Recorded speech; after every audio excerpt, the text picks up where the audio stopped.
and get started. And for, I feel that the language we use is so important, and we've known this as animal activists, and we've adopted language changes like using he and she when talking about animals, and not just not it, things like that. And there's language around the humane hoax that we need to think about and we need to shift. And one of those is I want us to stop saying factory farming. Can everybody see my PowerPoint? I can't see the chat for some reason. So, because it's full screen or whatever. Hopefully everybody can see the PowerPoint. Yes, good. Thank you, Silesh, for the thumbs up. Okay, wonderful. So factory farming, this is a phrase that has been very powerful. It has done its job of really exposing the reality of animal agriculture, the visceral, horrible, miserable truth that is, animal agriculture and what animals endure. So it has really done its job, and it has brought this issue into people's households and into the forefront. It's a very powerful term. However, because the industry is now shifting and the story is shifting, what's happening is we're hearing people say things like, oh, well, my meat's not factory farmed, I get it at Whole Foods. Or my eggs aren't factory farmed, I buy them at the farmer's market. So we're seeing this distinction now between, I've even seen pork producers on their websites say, we're against factory farming, basically buy our pork, So the term factory farming now no longer implies a vegan message. It did, because that was the only other really option. When we were saying stop factory farming, we were saying the positive was go vegan, right? It's not that way anymore. Now people think that they have an option that's not factory farmed, and it's all these labels, the humane labeling, the certified humane and organic and all of that. So we need to be really careful, and we need to start saying all animal agriculture, all animal agribusiness is cruel, all animal agriculture, the animals suffer, whatever it is your phrase is. Because when you're saying factory farming, it's not necessarily a vegan message anymore. So we really need to be careful of this. Okay, so, basically all the horrible things, and we've already been through this through people's presentations, but all the horrible things that are happening to animals in factory farming are also happening on all animal agriculture. There is no distinction. I mean, when an animal is, separated from her mother and chained and unloved, and the mother is mourning for her offspring. I mean, this is factory farming. If an animal is hung upside down and her throat is slit open and she bleeds out for minutes, this is factory farming. So it's all factory farming, but because of the language, we need to really retire this phrase. Another one that I want to talk about is the 99%. I just actually heard it recently. Someone used this, the 99% of meat, dairy, and eggs are from factory farms. This is such an ingrained meme in our vegan culture to say this. And we really need to examine this now. What is it we're saying? And I did a quick search online for this 99%, and you see it all over the place. Here, this one on the right, 95% of people want farmed animals to be well cared for. 99% of farmed animals are not. So what do we think is happening on this 1% of farms? What do animal activists and vegans think is happening on this small, supposedly, small scale 1% of farms? Do we think it's all rainbows and butterflies and the animals are getting massages? No, that's not the reality, and we know that. We know that there are inherent cruelties, families being separated, animals having no agency, animals enduring mutilations to their bodies in painful and horrible abusive ways without anesthesia. And, and of course, going to a brutal slaughter at a very young age. None of this changes, no matter the label. And we need to be careful of our language and not condone these labels. That's what we're doing when we say, factory farming is bad or 99%.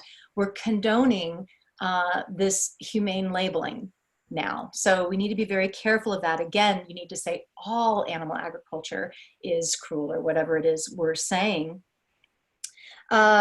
So what we can say, let's start saying humane hoax or humane myth, or however you want to say it. This is the rhetoric that we need to get more into our dialogue and our messaging. And when we see something like the sign here for humanely raised veal, I mean, what, just massive cognitive dissonance. We need to start calling it out and calling it what it is, which is a humane hoax.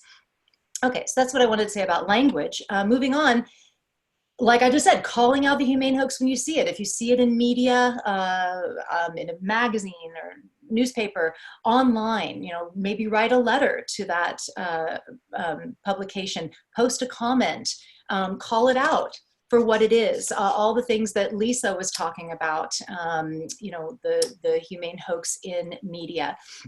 Now, I want to divert just a minute and talk about online etiquette. It's a bit of a diversion, but I feel it's really important and something that I see. It irks me and upsets me all the time when I see some violations, I think, of what we should be doing online. And so I'm just going to read through these and kind of comment on them and have some further thoughts after. But please, when you're online, of course, we all know this, the anonymity, the being kind of nobody knowing you or knowing, not being face to face with someone, we say things that we would never, ever, ever say face to face with someone, because it would be mean and attacking, and but these things happen online all the time. So please be compassionate and kind when you're posting.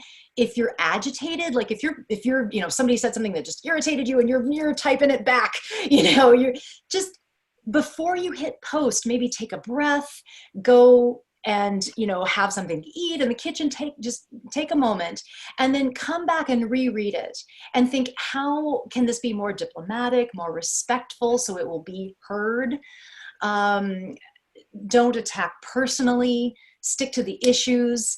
Remember to be compassionate to all beings, humans included. And I'll say, anger has its place. We should be angry about what's happening. I'm not saying don't be angry or upset. What I'm saying is that we should direct that anger to the industry and to the animal abusers, not to someone you're having a conversation with online, not to a potential vegan or advocate or ally online. Think about how you're being heard and how you're possibly not being heard if you're being mean and agitating. And ask yourself, the last point here, if it's worth arguing or continuing with a troll. I see it all the time. There are trolls out there that, are just very deeply ingrained in their meat eating culture. And they're, you're basically just arguing with someone that's not going to hear you. And there's something called the backfire effect. And what the backfire effect is, Kojin talked about the confirmation bias, and confirmation bias is, of course, where you go and seek out information that props up your beliefs, whether they are true or not. And the backfire effect is basically the same kind of thing, but in communication. And someone, even when they're presented with empirical data, with the scientific facts, with a video of the cruelty, whatever it is, they will dig their heels in more, and actually that will reinforce their beliefs. And it's a psychological, phenomena called the backfire effect. So I guess my point is that, take a minute to think, is it really worth my time to argue with this person? I think time is better spent on people that want to hear and want to have a genuine dialogue, a civil discussion. I think that is going to be, you know, a more, a better use of our time, and a better use of better for the animals in the long run. I just want to say a couple more things about this, and then I'm going to move on. I know it's kind of a diversion, but I think it's so important. So vegans, please be nice to other vegans. I mean, I see vegans even attacking vegans. I saw the other day someone saying, oh, well, I'm vegan, but I eat a little honey. And this person just got attacked. And I couldn't believe it. I thought, oh my gosh, wow, yeah, I'd really want to be vegan after that. You know, I mean, how about some support and understanding, and just, you know, yes, give them the information about honey and how bees suffer, but in a loving, gentle way. This is an ally. So just be kind of careful, I would say, you know, in checking your anger. So one more thing, I just got to throw this into, I listened to a podcast called Climate One, and it's about, of course, climate change. And there was a climate scientist on, and they were talking about social media. And she said, well, actually, because someone said, I'll bet the climate deniers are kind of mean to you. And she said, well, actually, you know, the climate deniers aren't as mean as the vegans. She said the vegans are the meanest people to me online, because I don't talk about animal agriculture enough or whatever. And I was just like, oh, wow, yeah, I really want to be in that club. I want to be in the meanest people online club. I mean, you know, come on. let's really think about how we engage online and be, you know, just better advocates for compassion and for the animals. Okay, I will get off of that. I'm sorry, but that, I feel like it's just really, really important. All right, back to the Humane Hoax. So books, read all about it. There are some books on the subject, not many. My husband and I, Kojin, have written one, The Ultimate Betrayal, and the other on the subject that I would recommend is Robert Grillo's Free from Harm. These go much more deeper in depth into the issue than we ever could in a conference or anything like that. So I encourage you to read them. Another good one is The Modern Savage by James McWilliams, The Modern Savage by James McWilliams. And then there's also a lot of articles online as well. Free from Harm, Robert Grillo's organization, Free from Harm, does a lot on this issue. So you can always find more information online. And there are pieces of literature that you can order and get, that you can give to friends and family, that you can take out and leaflet, that you can take to the Women's March and pass out. You know, there's lots of ways to get the literature out there. On the left here, this is the Humane Hoax's, Compassionate Living's card on the Humane Hoax. And you can order that online. And on the right is United Poultry Concerns, who has done a lot on this issue as well and has been speaking about this issue for a very long time. This is their free range and cage free piece of literature. There's others.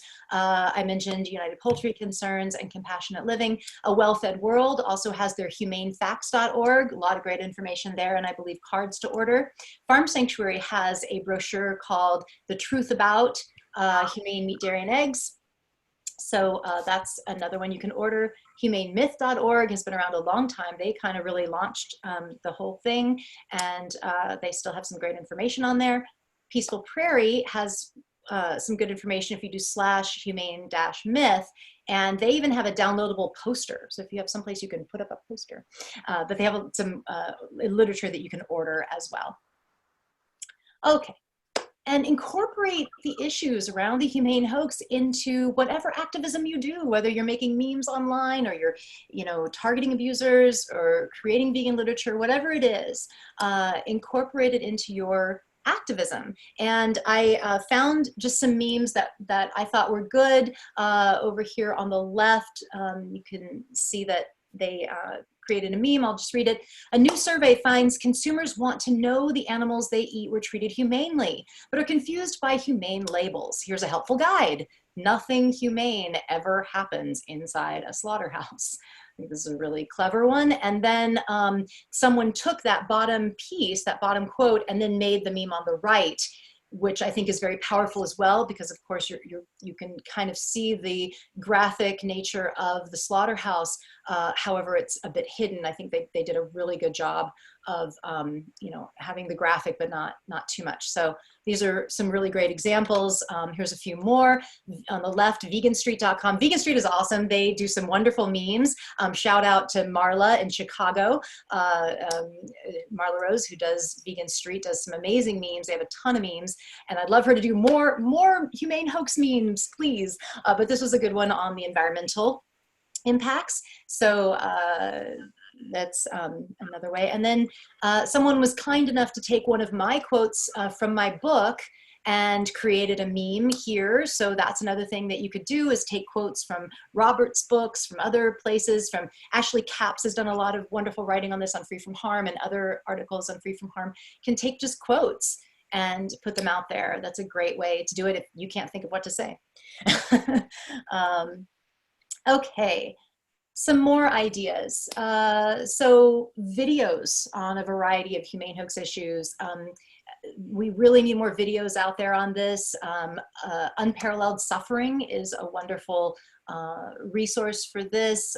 They've done some great work on like DIY slaughter and other things, and getting some video of the humane hoax out there. So I recommend Unparalleled Suffering, as well as others, and we need more of that. So radio shows, podcasts, magazine articles, blogs.